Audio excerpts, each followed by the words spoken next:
Welcome to Real Talk with Tia and Jill. Hello, everyone. Gosh, as everyone's joining, we love to know where you're joining us from. So put in the comments where you're joining us from and if you are hashtag live or hashtag replay. Yes, yes, because we love to see the people who are listening out there. And we also love to hear your perspectives and your comments and your experience. So please do not be shy and add your comments.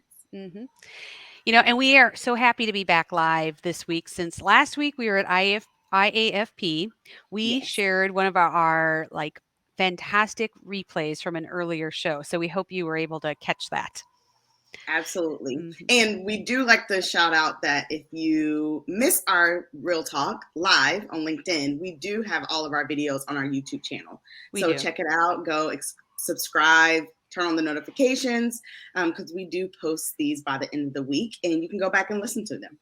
Yeah, speaking of that, Tia, I'm going to just let people know that, have you followed our LinkedIn page yet?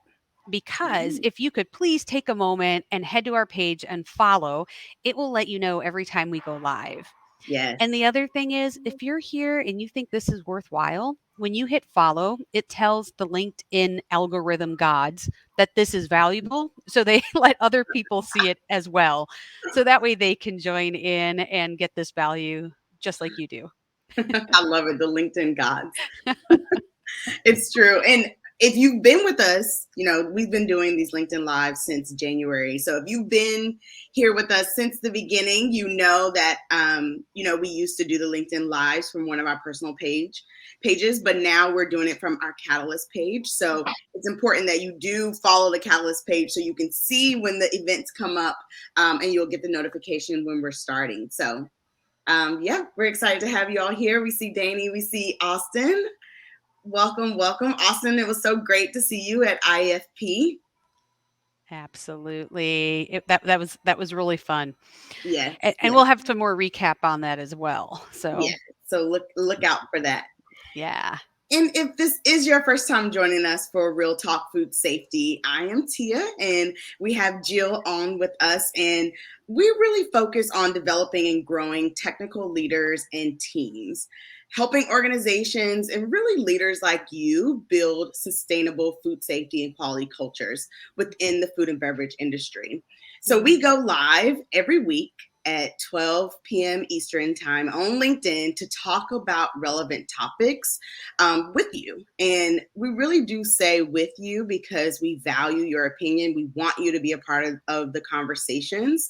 And so please add your questions, add your comments into the comment section. We do either go back and answer the questions that you have or try to answer them live. So we love that part of the show where we can interact. So please do not hesitate to do that.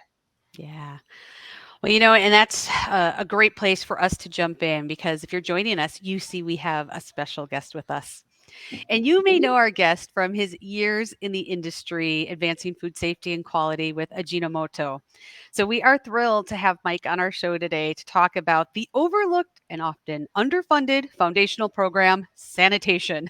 Yes, yes. And I know our group will enjoy this conversation. So welcome Mike to the show.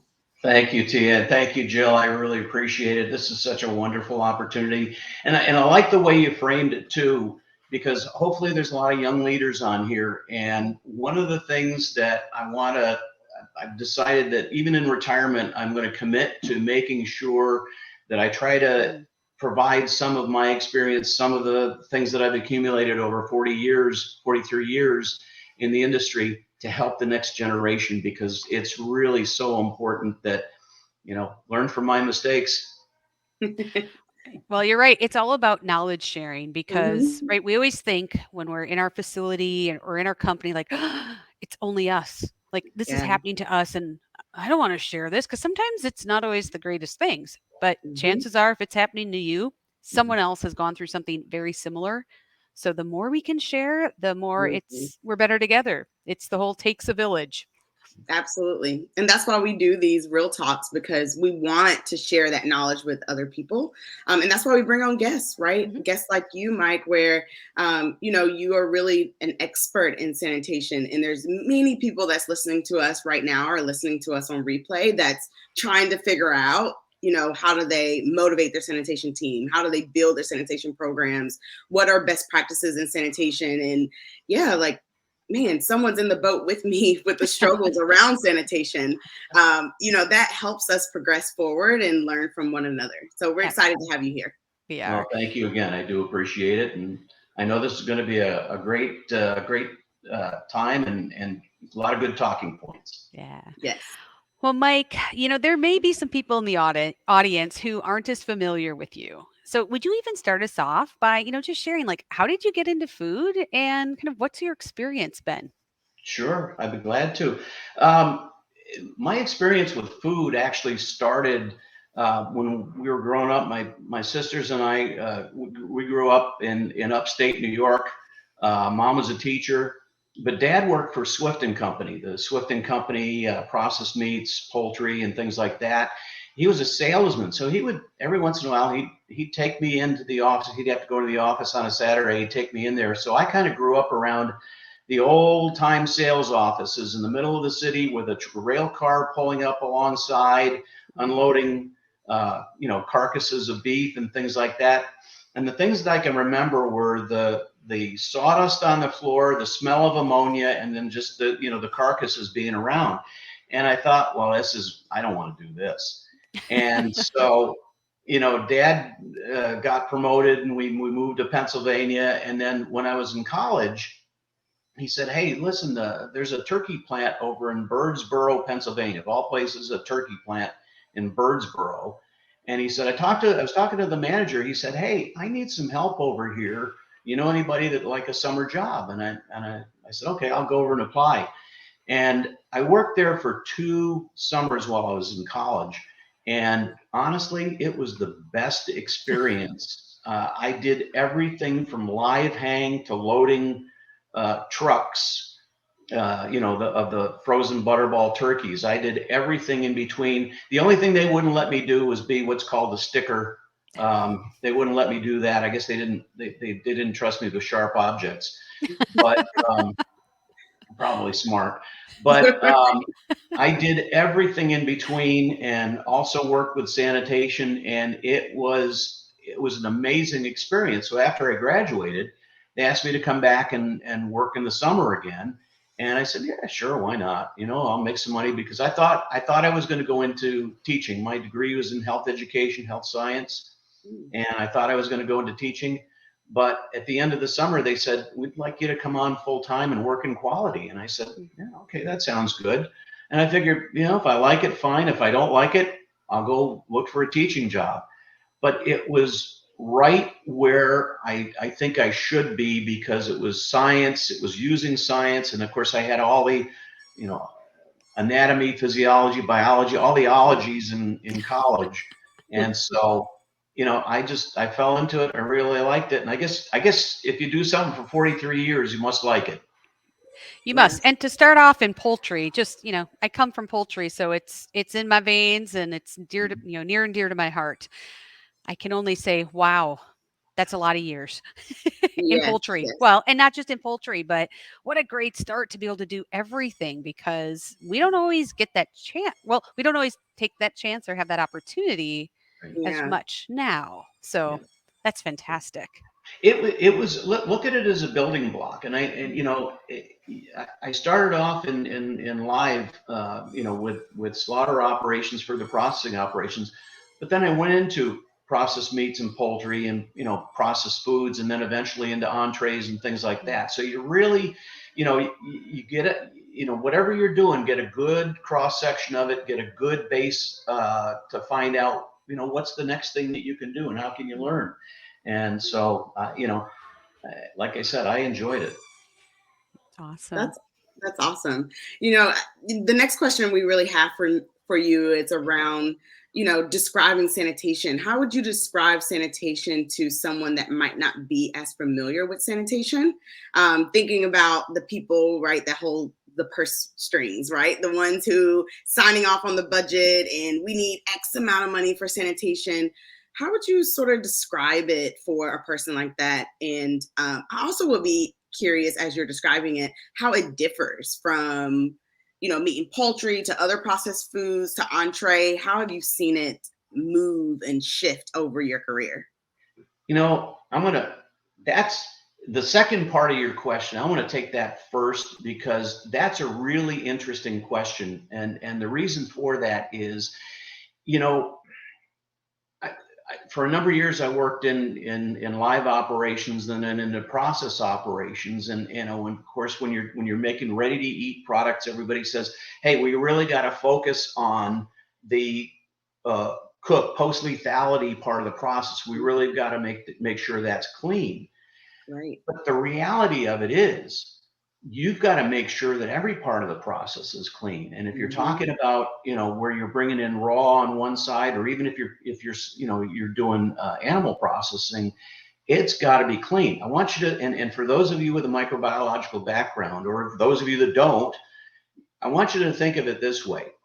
Whatever has to be cooked, whether it's cooked in the facility or whether it's cooked by the consumer, you don't want to add microorganisms. You don't want to contribute to the microbiological load of whatever has to be cooked, because it just means it's going to take more to get a sufficient lethality to provide a safe product.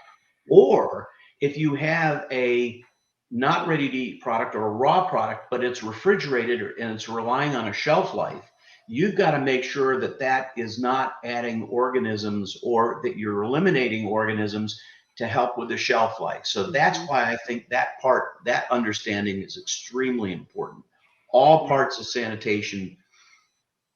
Let's see, what the Orwell corollary would be: all parts of sanitation are equal, but some are more equal. And of course, when we're talking about ready to eat foods, you want to make sure that you're not adding something after the lethality part of the process. Right. So Tia, that I hope you don't mind. I'm taking it in kind of reverse order, but that is such an important point, because we want to make sure we're not going to make it more difficult to get a safe product. Yeah, that's good. From the standpoint of how do you get people to understand how important sanitation is.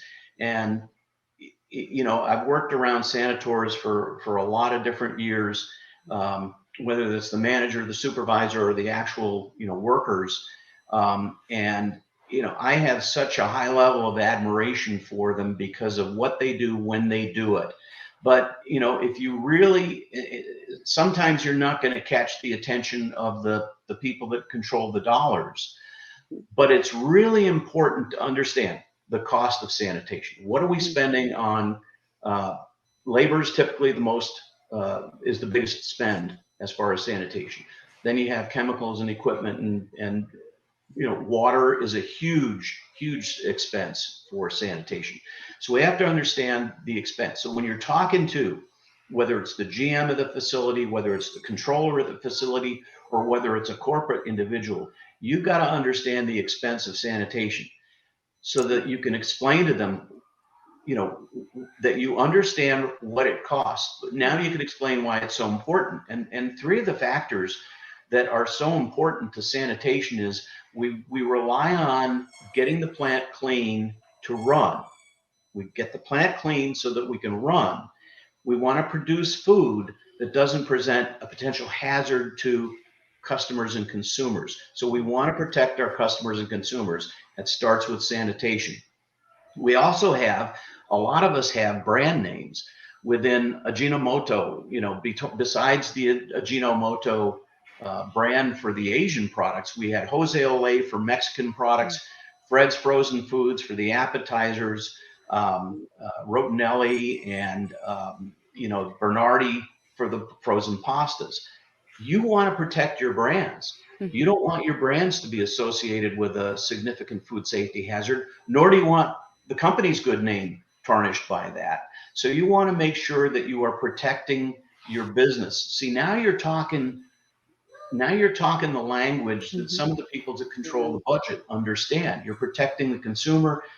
Our customers, you're protecting your brands, your company's good name, and you're preventing having some type of regulatory actions that could be taken against your company, which can be very disruptive and can cost a lot of money. So you really want to be able to explain that. And once you can explain that, and once they grasp that, then going and saying, and here's why we need to do X, Y, or Z to improve sanitation can be very important. Yeah. Yeah. Gosh, and that's, I think, like you said, that there's such a huge cost to sanitation. It's all an investment so that we don't have these Mhm. other problems. Right. And I had someone early in my career who, when we were having some troubles with sanitation, did something that I thought was brilliant. We didn't know exactly how much it was because it wasn't in the food safety budget, it was through Mhm. ops. But they took this approach and said, just think how much you're spending on sanitation and it's not working. So let's Yeah. figure out how to make it work. And it was this really clever way because the plant manager went, yeah, right. Like Right. Yeah. I can see the dollars going out out the window when Right. you're like, we're not getting it clean enough. So let's work on how do we make sure that we're getting the most out of our money. And I just thought that was amazing. Yeah. Absolutely right. And if part of that indicator is that you're not getting on your product, you're not getting the shelf life Hmm. that you stated. And Mhm. that has kind of a ripple effect. First of all, consumers don't like that. They don't like buying something and saying, well, I've got until Friday to use it, and here it is Wednesday, it's no good. I don't like that. Mhm. Hmm. Which is going to feed back to your sales, to your customer. And I differentiate consumers and customer. Consumers are us. Hmm. Customers are HEB, it's Costco, it's Cisco. Those are our customers, but it feeds back to them when people say, I don't like this product, it doesn't meet the shelf life. That feeds back to our salespeople, and our salespeople are, what the heck's going on? And of course, the first people they come to is QA. Uh, Right. True. Yes, True. there's a problem. right. Yeah. I like the way you put it too, where it's like, you need sanitation for these three things. We need a run, right? So you're really tapping into operations, and Right. really they're just trying to get through sanitation so they can run. And Right. so when you think about like sanitate, it's not working. We're taking the time, or we're taking a lot of time in sanitation, because even for me, a lot of my background's in dairy, and Mhm. in some applications, we had to go down every 24 hours and clean.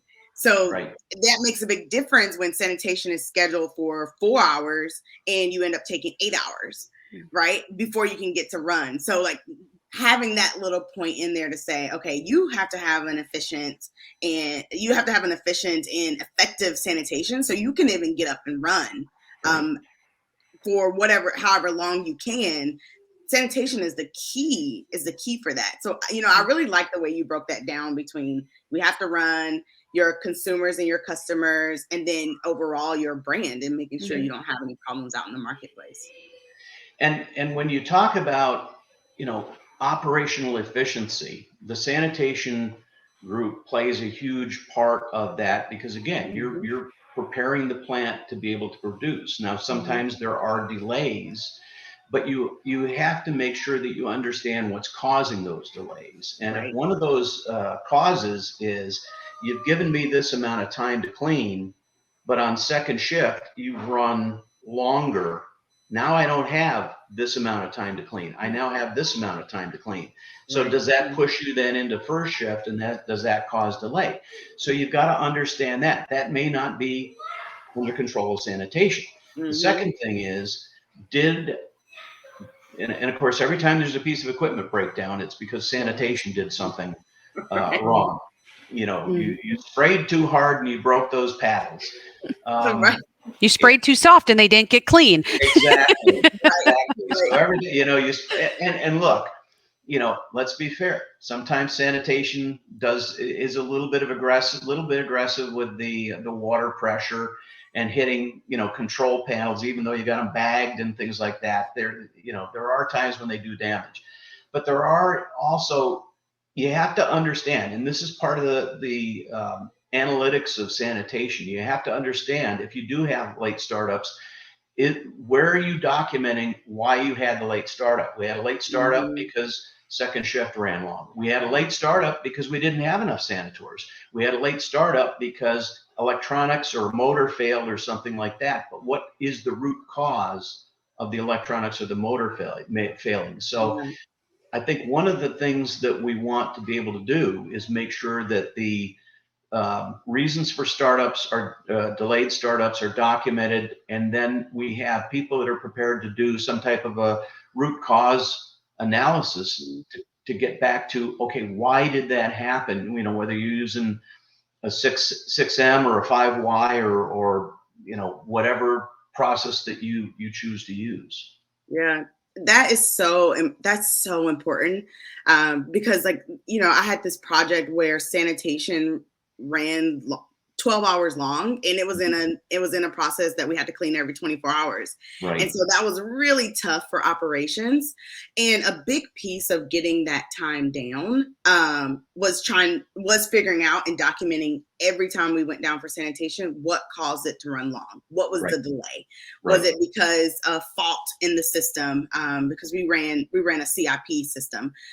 So, you know, did we have a fault in the system? Did it take, you know, did we call for maintenance and it took 30 minutes for maintenance to come because maintenance was short that Yes. night?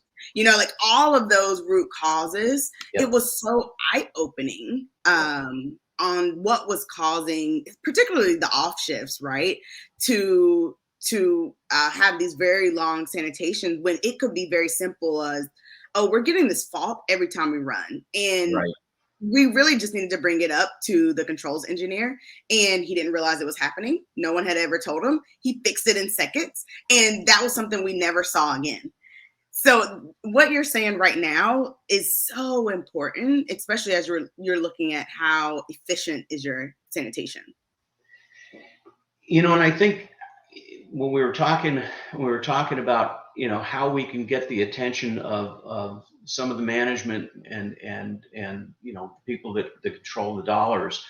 One of the other things that we can do to be their friend is to look at the statistics we have, look at the data that we have, the analytics that we have for sanitation and for maintenance, and say, okay, look, how can I come to you, Mr. Plant Manager? How can I come to you, you know, VP of Operations, and say, look, I think there's a way that we can make sanitation more efficient. Have we considered less daily cleaning? Now, in most USDA facilities, you're going to find cleaning within a 24-hour period. And at one time, USDA actually had a directive. I think they've rescinded it, but there was a directive that said, here's what you can do if you want to run longer than 24 hours. I think they rescinded it, but I think the general understanding that they have is, and Ajinomoto has done this, which is put together a risk assessment and say, here's a piece of equipment, or here's a line, or here's an area where we don't think we have to clean within a 24-hour period. We can go 48 hours, 72 hours, but we've done a risk assessment. We've looked at the micro concerns. We've looked at chemical concerns, typically allergens. We've looked at foreign material concerns, and this is the reason why we don't think they're concerns. And we can supplement that with white papers or statistics from, you know, even from USDA. So we're going to go 48 hours without cleaning this piece of equipment. And when you present that to your management team, and they say, great, all right, perfect. What's the savings going to be? Well, you've got to make sure that you can present a savings. And that savings may not be, well, we're going to eliminate 2 sanitors. That savings may be, in one of the facilities where we did this, we said, we have 5 sanitors coming into the facility every Saturday to do the, you know, less than daily tasks that we have, you know, the on our master sanitation schedule. We don't have to have them come in on a Saturday, paying them overtime, because we can reallocate those resources and they can do those tasks during the week. So now our savings are, and you start presenting that, and that helps, and especially when FSQA collaborates with sanitation, that also helps build some credibility between the 2 departments. Not that FSQA is credible, but from a standpoint of understanding the business and being able to speak to the business, it really is very helpful if you can come and say, this is what we can do. And in some, to some extent, maybe that helps with your efficiencies, because now I'm not having to clean this extremely complicated piece of equipment every day. Now I can clean it every other day, and my startup delays are minimized. Mm-hmm. Yeah. Yeah. And make sure you also capture how much line time you're giving back to operations. That in itself is money, right? Mm-hmm. That you can talk with people who approve budgets and who's looking at the money. Because that's ultimately what they want, right? Like, this is how much line time you get back, and this is how many cases it relates to.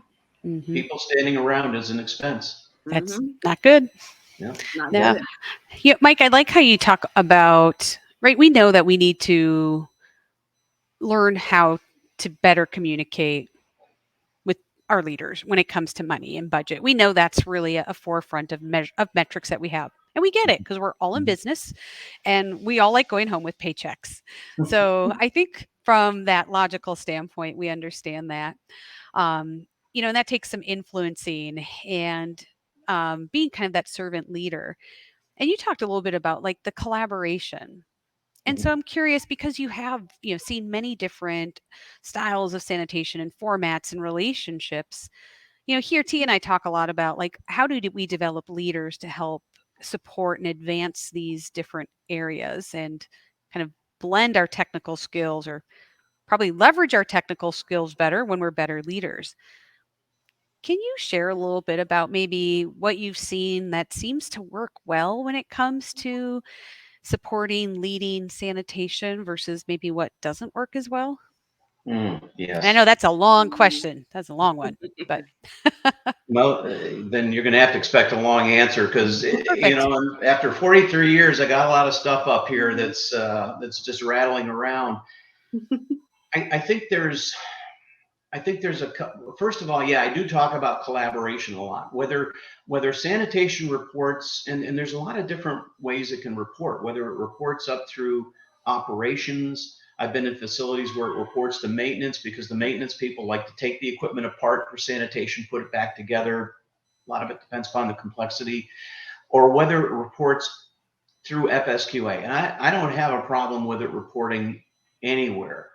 But I do think that FSQA is probably the best and the closest supporter and collaborator with sanitation. And a lot of it has to do with the technical stuff that we're talking about. When you're talking about microbiology, when you're talking about chemistry, when you're talking about cleaning allergens, the QA people, sanitary design, the QA people are probably a little bit more attuned to those kinds of things. And so, I think the big three in the plant, if you're talking about being effective with your production group, the big three in the plant are that work very well together: sanitation, maintenance, and FSQA. We are so linked together by so many things. Yeah. So one of the things, and Jill, if I'm getting off track, could it guide me back to the original It's question? all good. No, this Okay. is all part of the question. But one of the things that I like to see, and I like to see FSQA collaborating with sanitation on, is making sure, first of all, work with HR to make sure we have a process for bringing in sanitors who really can and want to do the job. Now, look, let's be honest. Depending upon where you're located, you may not have a large base to choose from. You may have a large base to choose from, but people get the idea that this is not the kind of job that I want to do, unless you present it in the right way. When you bring sanitors in, you want to make sure that you interview. I firmly believe you interview them for the job to find out, and explain what the job is. But you make sure you explain what the job is in a way that they understand how it contributes to the success of the organization. One of the companies that's in LA, and unfortunately, I think they just announced that they're closing. It's a pork processor. They're closing the facility, but I heard their HR person talk about the way that they onboard people, and it's just amazing. You don't even go out into the plant for the first day. Everything is you're in there. you're filling out paperwork, you're learning about what you're going to do, you're watching videos. One of the things that Ginomoto did for the sanitors, we created a 7 steps of sanitation video and said, watch this. This is what you're going to be doing. And we went through, starting with PPE, we went all the way through the steps. And of course, every step was, this is why it's important. And I think one of the things we want to make sure we do when we bring people on, not just what's the job, how do you do the job, but why is this important to the organization? Because that gives them a sense of, okay, now what I'm doing is important. Use those types of tools, use videos, use training materials. Don't just have somebody standing up in front of them for 8 hours, doing this, because, even I can't listen to me after a while. That's a snore fest, right? Yeah, exactly. Not you, Mike. I mean, others. No, I'm sure We've all done it. I get it. Yeah. I like the why. I like the why that you're bringing in, because, someone that has managed the sanitation team, talking about that why is so important because, sometimes sanitors can feel like they're on the outside of things happening. Food safety and quality, we feel like that a lot, right? And then sanitation is just this other piece where, again, people know that it's this necessary evil, right, to them, but for some reason they don't really get thought about when you're talking about the operations and the business. And so I like how you talk about, even in the training, making sure you're always connecting it to the why for the actual sanitors, because just from like a motivation standpoint, for your team, that's important. And Tia, motivation is so important, regardless of what job that you do. I mean, it's so important. And I have to admit, the why part, the what, how, and why is something that I plagiarized. I'm one of those that's a firm believer that plagiarism is the sincerest form of flattery. A fellow that I worked with, operations director, had worked for Nestle for a couple of years, and they train, and they don't train, they educate, and I like that too, because for those of us that are as old as me, remember an artist by the name of Warren Zevon, and Warren had an album called Sentimental Hygiene. It wasn't about food, but in the album was a song, Even a Dog Can Shake Hands. And, that kind of struck me one day, and I thought, man, we talk about training people. We can train a dog to shake hands, and he'll do it because he's going to get a bone. That's his why. Right. What do we do with people? And when you talk about the way that Nestle educates, they talk about PIE, P-I-E. Mm-hmm. And the E part of it is, it's P is the political. What are we going to do? I is the intellectual. How are we going to do it? E is the emotional. Why are we doing it? And one of the things that I thought that, and again, the company in LA that they talked about that I thought was really interesting is they want to make the employee feel a part of the team, a part of the family. And I think that's extremely important. That's part of the why. And that's why when we do trainings and we talk to people, whenever I do a training on allergens, I ask people, do you have a food allergy? Do you know anybody that has a food allergy? Hey, I've got a food allergy. I have to carry an EpiPen with me. So, it kind of, and people start going, oh yeah, I've got a cousin who can't eat nuts. Oh yeah, I've got a friend who can't eat shellfish. And so now it starts to mean something. And so I like to use that method and draw people into, this is the reason why it's important, what you're doing. But the other thing that I think we have to do with sanitors is help them to understand how they are and why they are critical to the business. And that's coming in and talking to them about, how's the plant performing? How's the company performing? What are our micro results? What are our if we did a validation on, a new piece of equipment for allergens, what were the results? Yeah. And I think even to the point where we have to get them involved with fat fat testing, factory acceptance tests. If we're looking at Mhm. new equipment, it doesn't have to be the sanitation team, but it can be the manager, supervisor. I'd love to get the sanitation team involved because they're the ones that are going to have to clean it. Mhm. Yeah. Or sanitary design of the equipment. And if we do a real thorough job of assessing why we have challenges with sanitation, some of that really has to consider talking to them and saying, what pieces of equipment are the most difficult to clean and why? Mhm. Right. Yeah. Yeah. That is so important. That's so important. And it shows that they're valuable to the facility, right? When you get them involved in your FATs, when you're Mhm. making sure they're rolled up into operational practices. Mhm. One thing that I did with my sanitation team to show their value is that everyone was kind of moving to these daily direction setting meetings. And it was very important for me to have my senators do the same thing, start their day with daily direction setting, because it shows, okay, what are the priorities and how does that Mhm. flow into what operations doing and what the whole facility is doing.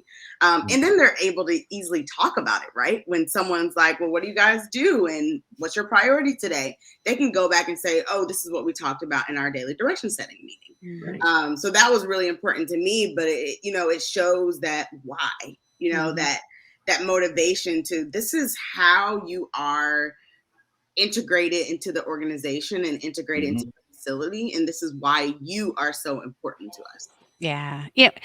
I always think go back to some of the foundational pieces. Like people want to do work that matters. They want to have a purpose. Yeah. Mhm. And so when they don't understand what that purpose is and how it contributes, sometimes I think it shows up as like apathy, but really it's like how do we help them really see the value that you bring and then appreciate that? Right? If we can help with, we want to have purpose and we want to be appreciated. And a lot of that is the belonging, Mike, that you Mhm. talked about. Like, how do we make sure we're creating a community where everybody feels like they're part of it? Right. Yeah. Right. Yeah. And it's nice that we do the birthday parties. It's nice that we do the pizza parties for going so many months without an injury for safety and things like that. It's great that we do that. I hope we're doing that with third shift. But you know, I think that you also want to treat all of the employees, but especially the third shift, because they do tend to they miss out on meetings, some of the meetings that Yeah. go on. And, I think it's extremely important that you help them feel a part of the business by helping them understand here's how the company is performing, whether it's a single Mhm. uh, facility operation or multi facilities. How's the company performing? How's the plant performing financially? How are our sales going? And if it's a good year, part of it is because of the work that you're doing and making sure that, our shelf life has been good, our product quality, our complaints are not high because people aren't finding, bits of Stuff. residue of Yeah, stuff. right. Yeah, stuff. Yeah, exactly. The value added things. Just Yes. kidding.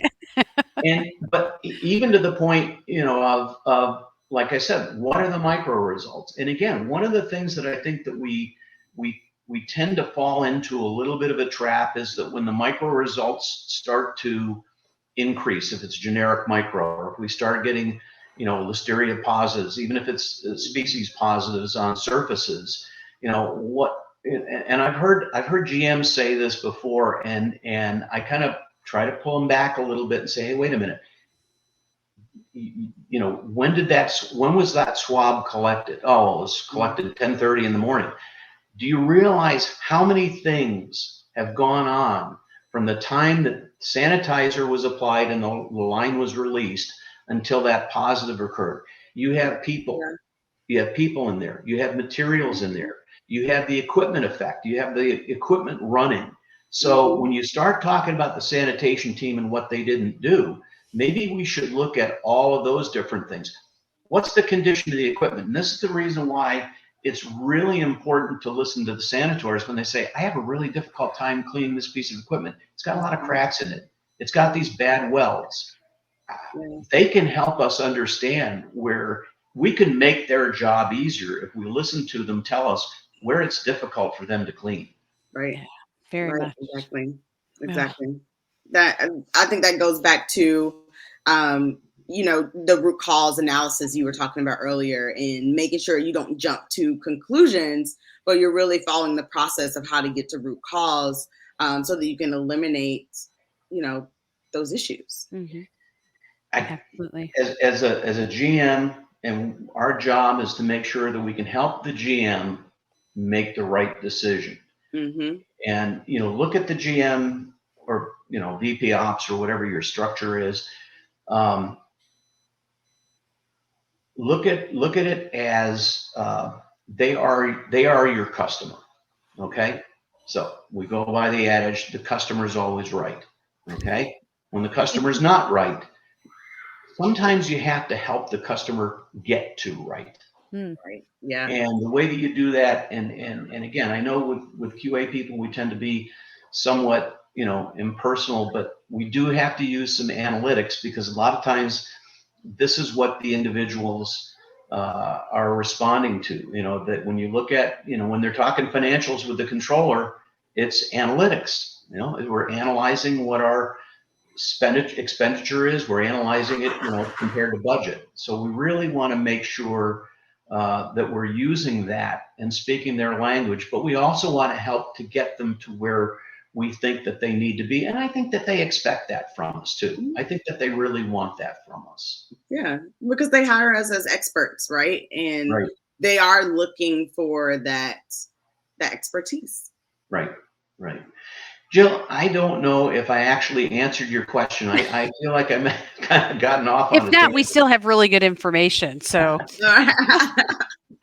but even as you're talking about that, it makes me think about the story that we often have around sanitation. And I know we talked about this a little bit in our prep call, right? That it's usually like it's third shift, it's dirty, it's Mhm. hot, it's steamy. I mean, I remember going out and a lot of things get fogged up because we might not Yeah. have the right airflow, Yeah. and yet we know it's the most critical step.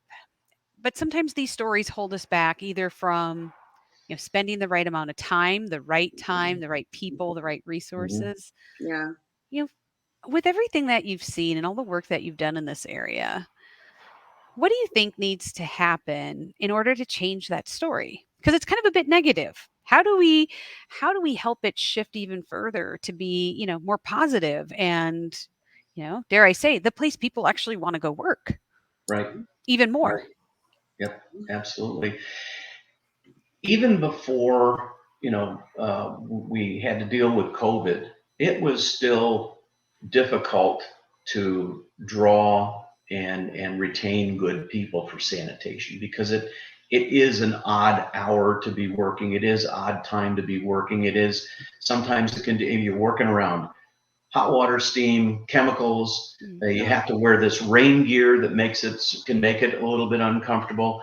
And like you said, if you don't have effective air exchanges, and you don't have effective temperature controls, air handling units that can help reduce the fog, it can be a little bit challenging. Yeah. So, and unfortunately, this is an area that I think plants are still struggling with, and continue to struggle. But I think, again, it starts off with, how are we treating these adults when we interview them and when we bring them on to start the job?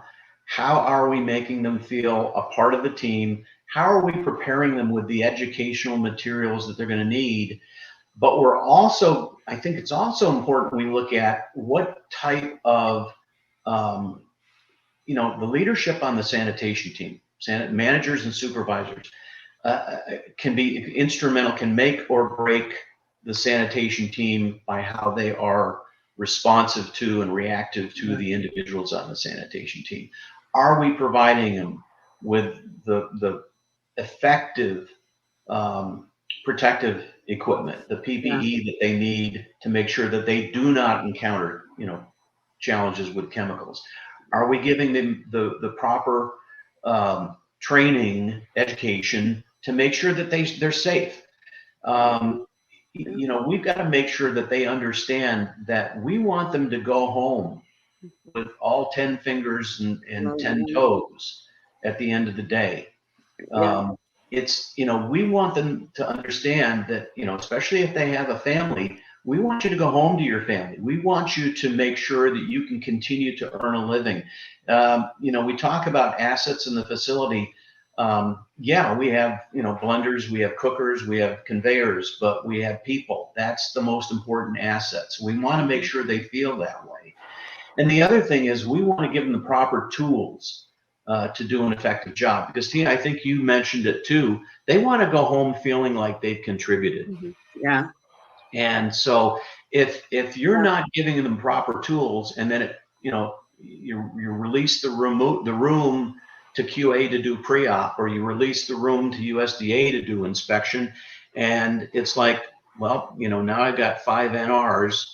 For those of you not in an FDA or USDA environment, as a non-conformance or non-compliance report, and you don't want that to happen. When you do have them, you want to talk to the sanitation group, but I think you want to talk to them from the standpoint of, okay, what do you think? How do you think this happened? What can we do to improve? I think you always want to look at it from the standpoint of, how did this happen? How do we prevent it from happening? How do we make sure it doesn't happen again? Not accusatory, but just, try to depersonalize it.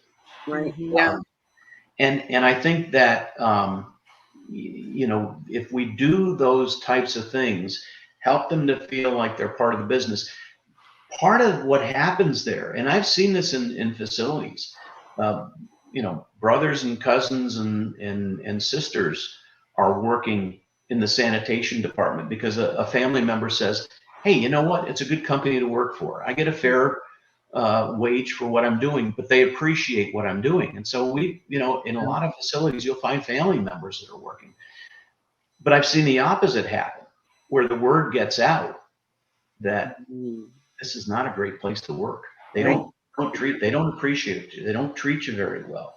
And that can have a real negative impact on your recruiting for sanitation. So I think you want to build a reputation in the community that you are a place that people want to come to work, and that you're appreciated, and it's satisfying to be there. Yeah.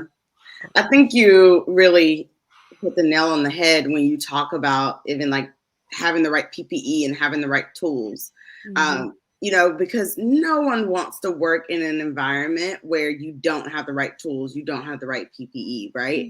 And, as we talk more and more about like, how do we take care of people, right? How do we ensure that they have the right well-being? How do we make sure that we're retaining the talent?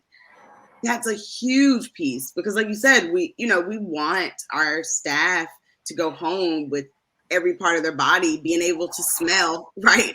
Being able to see and not have issues because they worked around chemicals. So, I think that's a piece, like even to tie it into what we talked about before on like budgeting and the cost of sanitation. This is a critical piece of it so that you can continue to retain your people and retain that knowledge and be able to hire, like what you said. So in the community, you're not known as like, they want to give you the right type of PPE in order to do your job. Right. Yeah. Absolutely. So Mike, I'm curious, because I know we're going to do our speed round questions coming up, but before we go away, like, in 30 seconds, a minute, something like that, what would be your top takeaway that people who are, either joining us live or doing the replay, what nuggets do you want them to walk away with from the show today? Well, I hope that more than coming away with technique on, I scrub 5, wax on, wax off, the technique. Hopefully people are coming away with the importance of making sure that, first of all, we're bringing on the right people for sanitation. We're giving the proper education, the proper tools to do the job, but that we're also able to go to our leadership and say, here's how we can make it even better. And the way that we do that is by understanding the cost of sanitation and how it can provide a positive impact to the company. And that we make sure that we can communicate that up and present, here's the great job sanitation is doing, and here is the impact of that on the company and the health of the company. Yeah. I love that. It's really about helping people like feeling empowered. Like I can change the story around sanitation for my Yes, company. Like Yeah. yes, that is within our reach. I love that message. Yeah. absolutely. And it's so fitting for our audience because we talk so much around like the technical aspect of food safety and quality and how that's not everything, right? In order to be efficient, to be successful. Of course, we need the technical background, right, on how to manage sanitation, what chemicals to use, who's your chemical provider and partner, what's the concentrations, how should you clean, right? Even around like having our SSOPs, all of that is important. But if Yes. you don't think about the leadership qualities of it, those soft skills, those Yep. worrying about your resources and making sure they have what they need, if you don't think about people, right, you're not going to have a successful sanitation program or any technical program. Mhm. Absolutely. Yeah. Absolutely. Got it. I like that. Soft skills. That's exactly what it is. It's being able to work with people. It Yeah. is. And that's kind of before we jump into our speed round questions. If people have been following us at all, you know that we are all about like how do we help you transition from being the technical expert to being the technical leader. That's Mhm. that's what we love to do is help people along this path because we don't learn these things in school. And while we can Right. learn them on the job, there are ways we can learn it faster and easier when we do it together. Um, so here's my plug because our technical leader boot camp, the next cohort for September is now open for registration. Yes. So if you're listening and you're thinking, you know what, I really do want to be more effective at leading sanitation or at leading in this area or influencing people, Mhm. here's a wonderful chance. And we love when we have diverse groups with different perspectives and experiences because it really enriches the experience for all. So head out to our website, foodsafetykatalyst.com, and you can check it out under the technical leader. And if you have any questions, email us, but you can sign up right there. So, Yeah, we're super excited about it. And like Jill said, this is so fitting because, we really do talk about how to take these technical skills and transform them really into how do you talk about it from a leadership standpoint. mhm. So yes, Yeah, great. awesome. Well, let's do our speed round questions. I know we didn't talk about these, so I hope you're That's ready. okay. We fully believe that we bring our Awesome. whole selves to work, so we want to know a little bit more about you. And I Sure. mean, we love the sanitation part, but all right, let's jump in. All right. Who's the funniest person you know? Oh, no question. My dad. My dad. My dad was a salesman, and so he was, had the patter, he had the conversation skills, but he told not only the best jokes, which I still use today, even though they're truly dad jokes. But he had some of the best jokes, but just some of the quips, some of the quick, things that he would say that just he just it was like, where did that come from? And so he was definitely the funniest person. I wish I had half the sense of humor that he has, but Yeah, what a I guess I compliment. got the other half from mom. So.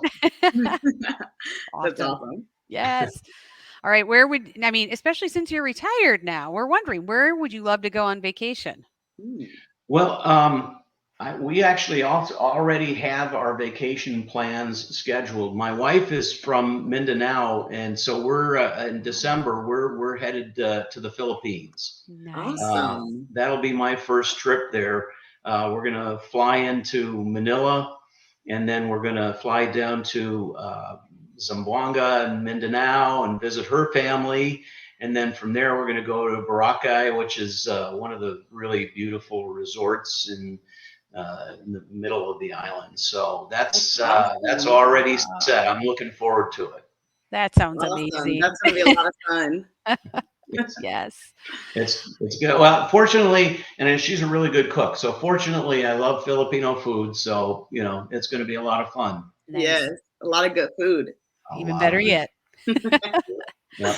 All I'm right. already started working on my weight loss because I know I'm going to put on 10, 20 pounds again. You're Hey, it's planning ahead. vacation. It's Yes. vacation. Think about that after the vacation. Yeah. Yeah, absolutely. Absolutely. So, Mike, I'm curious, what's a book that we should all be adding to our reading list? Well, if you don't mind, then I'm going to plug Please my do. There we my go. my book, Food Plant Sanitation. And didn't Of this just course, come out recently? the third edition. Yeah, Yes, third the edition next just came edition. out. Yeah, I wrote this back in 2006, and then second edition after FSMA, around 2013, and then just third edition. So every time try to update it with new things that are happening, regulatory, new things that are new generation chemicals and things like Mm, that. So nice. if you're talking about it, an industry book, a technical book, I definitely recommend getting that from CRC Press or Taylor and Francis. Good. I'm glad you had that. Um, I was curious where people could grab it. Yes. www.crcpress or All right. www.taylorfrancis.com. Awesome. Yeah. And we can make sure we add those links in the comments Oh, thank you. to Perfect. this video, so people will be able to find it. Awesome. Outstanding.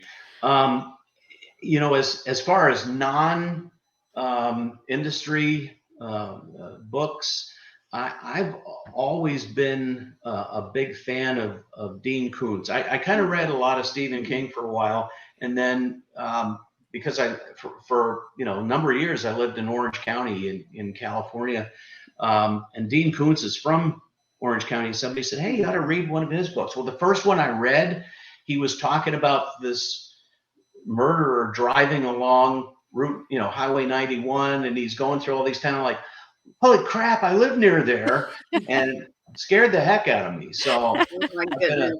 been a big fan of Dean. I think he stopped writing a few years ago, but the other thing that was neat about his writing is he I guess he had either a lab or either a golden retriever or a lab, and he always included the dog in the book. And the Oh, dog always sensed something that was going to be happening with people. So it's pretty cool. I like the way he writes. that's a fun little tidbit. That really Huh. is. Yeah, Yes. yeah. Awesome. Okay, here's our last speed round question. What would people say is your superpower? Fortunately, I did get some of my dad's sense of humor, so I think I've got a little bit of that, but it's also a little bit of my kryptonite too.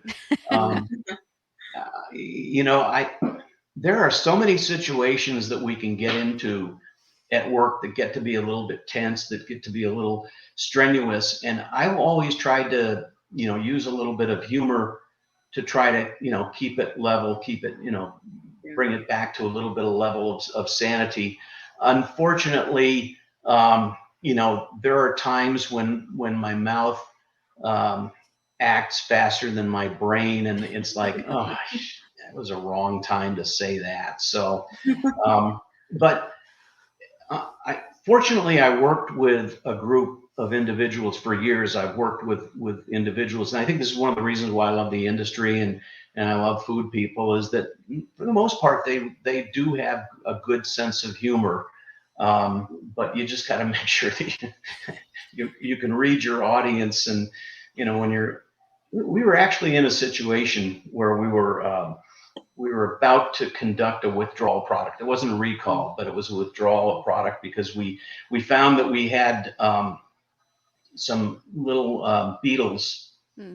in some beans, and it was hard to find because you bring in truckloads of beans, it's hard to find, Right. but customers unfortunately found it. And it was some very specific lots. But we were in the meeting, we were talking about it, and the salespeople were just ranting and raving, and how come we didn't catch it? How come we didn't catch it? And I said, hey, they look like ground peppercorns. Just tell them it's pepper. That was the wrong thing to say. The ops and the logistics guys were belly laughing, but the salespeople didn't find that very funny. Nah. Eh. Okay, but after being in food safety and quality for so many years, one of the things I always go back to is we either going to laugh or we're going to cry. So Exactly. let's laugh about this. Right. Exactly. Right. Exactly. Right. Exactly. And That's funny. the customer, they were upset, and then we explained it, and they're like, okay, just make sure it doesn't happen again. So Yeah. you have Gosh. to, that's, I guess one other thing is develop a good relationship with your salespeople too. Mm-hmm. And hopefully they've done the same Nice. thing with the customers, because a lot of times you're going to get called out in front of the customer. Right. Yeah, it That's true. happens. Yeah. Oh gosh. Well, thank you, Mike, for sharing these insights with our audience today Yes. and spending this time with us. We really, really appreciate it. Yes. Thank you. Yes. We're super excited that you were able to join us, and Mhm. I know our audience appreciated your time. Mhm. Well, And this has been a lot of fun, and I really appreciate it. And I hope that this does help. I hope there's some people out there that are coming up through the industry, and this helps you. Always learn from the mistakes of the people before you. right. Absolutely. And for people who are listening in, like if you like what you heard today and you want more, connect with Mike on LinkedIn to stay in touch. And that's part of the networking that we hope to foster here as well. So Absolutely. Connect me with on LinkedIn. I can give them an email address too. I set up a separate email address if you like. Oh, perfect. perfect. Yep. You can either, if you want to share it here, or once again, we can put it in our show notes too, so Yeah, people let can me access it. do that. That Okay. way, yeah, that way you've got it. So Awesome. please don't hesitate to reach out. Good. All right. All right. And for our audience, as we mentioned, our September cohort is now open, and we already know there's some people signing up. So seats, well, we're excited. They're going to go fast. Yeah. But we want to make sure there's room for everyone who's interested. So, if you have, like we said, if you have questions, reach out to us or go out to our webpage and save your seat. Now is Yes. your Yes. chance to really partner with us so you can lay that foundation for your leadership or fill in the gaps that sometimes, like I've been there, that were created because I was moving forward without these fundamental pieces. And Mm-hmm. then I had to go backwards and kind of learn them again. So, Right. True. We don't want that to happen to you. no, So we are excited about our next cohort, and we have gotten some really great feedback from the one that ended over the summer. And we just can't wait to bring in this next group of people to learn together and share best mhm. practices and really grow. Yep. We coach, we don't train. So There we go. that in itself is a new experience for a lot of people. So, Yes.